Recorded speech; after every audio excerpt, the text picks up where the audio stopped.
이거는 변호인에게 은밀히 자신의 걱정을 토로하는 내용이고 신빙성이 매우 높습니다. 본인과 김영태 변호사 간 저하고 본인의 목소리가 맞습니까? 어제 제가 아니, 맞습니까? 아닙니까? 그거부터 대답하세요. 제 목소리 맞습니다. 본인 목소리 맞죠? 맞아요. 예, 저 녹취를 어디서 구했습니까? 저한테 질문하는 시간이에요. 그러니까 본인이 하도 거짓말하니까 제보 받았습니다. 공사에 5만원 있으면 가지고 있는 거잖아요. 지금 제 변호사분들이 말씀하시기를 이거를 법정에 냈대요. 법정에 냈는데 법원에 냈는데 그러면 법원에서 줬습니까? 뭐 하는 거예요? 아 참, 제 추론은 검찰에서 준 것 같아요. 검찰의 그런 행태를 규탄하고 있는 들어보세요. 청문회에서 들어보세요. 그리고 주연님, 저 녹취를 틀려면 전부 다 트세요. 저렇게 부분만 짜집게 해가지고 꼭 검찰이 하는 행태처럼 하시네. 김성태의 황당한 거짓말이 뭐냐면 이재명 대표가 무죄를 받을 때 자기가 법원에 노비를 했다는 거예요. 그래서 내가 야, 이 진짜 이런 것들을 믿나 이 검찰이? 그러니까 얘기하잖아요. 뭐가 들고 주진우 의원님은 발언 시간 끝났어요.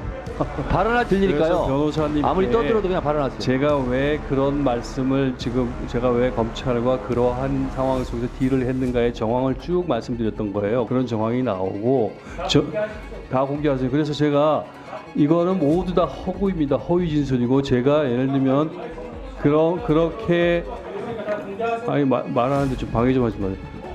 이재명 대표는 2018년 경기도지사 후보 토론회 허위 발언 혐의로 재판에 넘겨졌습니다. 저보고 정신병원을 형님을 입원시키려 했다 이런 주장을 하고 싶으신 것 같던데 사실이 아닙니다.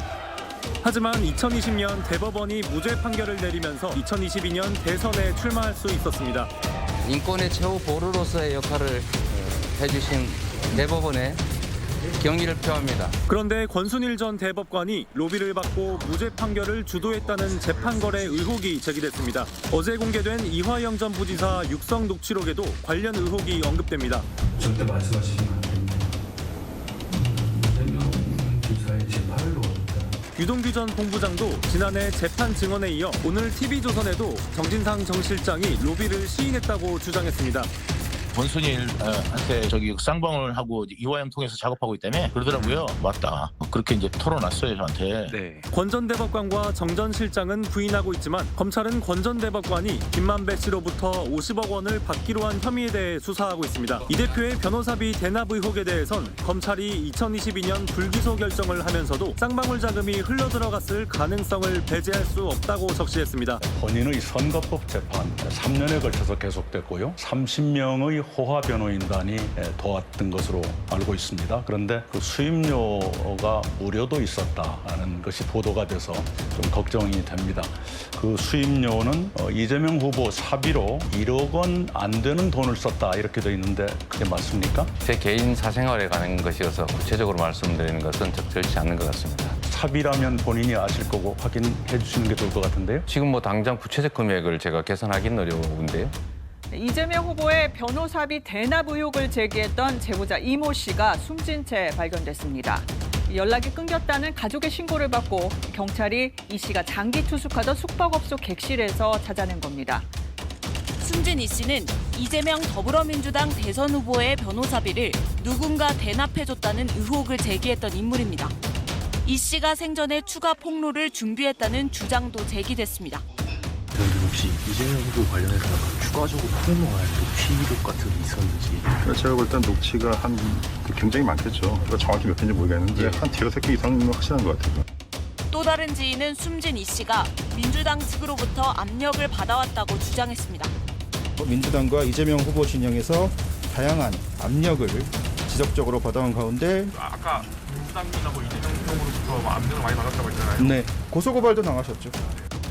유서는 발견되지 않았고 타살 정황도 없다고 경찰은 전했습니다.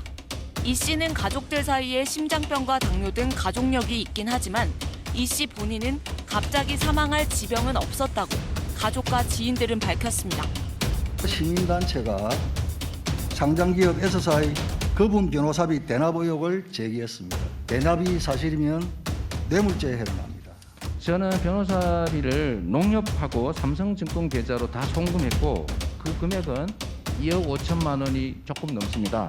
변호사비를 뭐 얼마를 누구한테 대납을 시켰다 이런 얘기는 아무리 국정감사장이라고 하고 면책특권이 있다고 해도 그건 지나치신 거 아닌가 그런 생각이 좀 들어서 조금 자제해 주시길 부탁드립니다. 저는 저 청문회가 무슨 의미가 있을까 생각을 했는데 지금 제가 봤을 때 핵폭탄이 터진 겁니다. 핵폭탄이요? 왜냐하면 이재명 대표가 2018년 12월 11일에 기소가 됐어요. 그 경기도지사 그 선거 관련해가지고 그 당시 이화영은 무엇이었는가 부지사였어요. 이화영 씨가 2018년 7월부터 경기도 평화부지사였거든요. 그런데 기소가 돼서 대법원까지 그다음 파기환송심까지 로펌을 몇 군데를 선임했느냐. 1심에서 로펌 7군데 선임했습니다. 무죄 받았어요. 그러니까 항소심에서는 로펌 3개를 줄여가지고 4개만 선임해서 1심에서 무죄 받았으니까 항소심도 문제 없겠지 했는데 그런데 항소심에서 벌금 300만 원 당선 무효형이 떨어졌잖아요. 그러니까 진짜 호떡집에 불난 것처럼 대법원에서는 무려 로펌을 몇 군데를 선임하냐 9군데를 선임하는데 그냥 아무 로펌이나 9군데를 갖다 선임한 게 아니고 우리나라에서 제일 크고 제일 비싼 로펌이 어디입니까? 김앤장이잖아요. 김앤장에서도 제일 비싼 변호사가 어떤 변호사입니까? 대법관 출신이잖아요. 김앤장에 있는 대법관 출신 변호사 선임했고요. 그다음 5대 로펌 중에 하나인 화우의 대법관 출신 변호사 선임했고요. 그다음 또 한결이라고 한 법무법인의 헌법재판관 출신 변호사 선임했고요. 법무법인 양재의 최병모 특검도 선임을 갖다 했고요. 그다음에 조금 전에 그 녹취록의 당사자가 김영태 변호사 아니겠습니까? 김영태 변호사가 법무법인 덕수였는데 그 법무법인 덕수의 김영태 변호사도 대법원에서 이재명 경기도지사를 변호했던 변호사 중에 한 명이었습니다. 그러니까 이런 걸 딱 봤을 때 제가 다 일일이 세봤더니 로펌 몇 군데 선임했느냐 1심부터 파기환송심까지 24군데 선임했거든요. 그런데 이재명 대표 변호사비 얼마 썼다고 그랬느냐 2억 4천만 원 정도 썼다고 그랬어요. 그러면 로펌 한 군데당 1,000만 원 썼다는 이야기거든요. 이거는 법조계에서 있을 수가 있는 일이 아닙니다. 김앤장에서 무슨 대법관이 나섰는데 1,000만 원을 갖다가 받습니까? 그건 말도 안 돼가지고 그래서 이게 뭔가가 변호사비 대납이 있었던 것이 아닌가라고 의심을 했었는데 사실은 김성태 회장 귀국한 다음에 변호사비 대납보다도 훨씬 더 큰 쌍방울의 대북송금 관련된 문제가 터졌기 때문에 변호사비 대납 문제가 좀 묻혔을 뿐이지 좀 굉장히 찜찜하다라고 생각을 했는데 이번에는 한 발 더 나아가서 드디어 그 나오지 말아야 될 이야기 나온 거 아니겠습니까? 그게 뭐냐면은 법원 로비거든요. 많은 사람들이 뭘 의심하고 있습니까? 김만배가 대법원에다가 로비해가지고 대법원에서 무죄 나온 것이 아닌가 이런 의심을 하고 있는 차에 녹취록이 터졌으니까 괜히 쓸데없는 짓을 민주당 해가지고 저 청문회 통해가지고 핵폭탄이 터졌다라고 저는 생각할 수밖에 없습니다. 도대체가 이재명 보호하려다 이재명 빨리 보내는 청문회를 왜 한 거야? 세상 일이 참뜻대로 안 되지. 국회에서 소리치고 거짓을 주장해도 어처구니 없게 니들 입에서 진실이 막 튀어나오니 당황스럽지. 이제 다 왔다. 발악을 하면 할수록 더 추하게 가는 거야.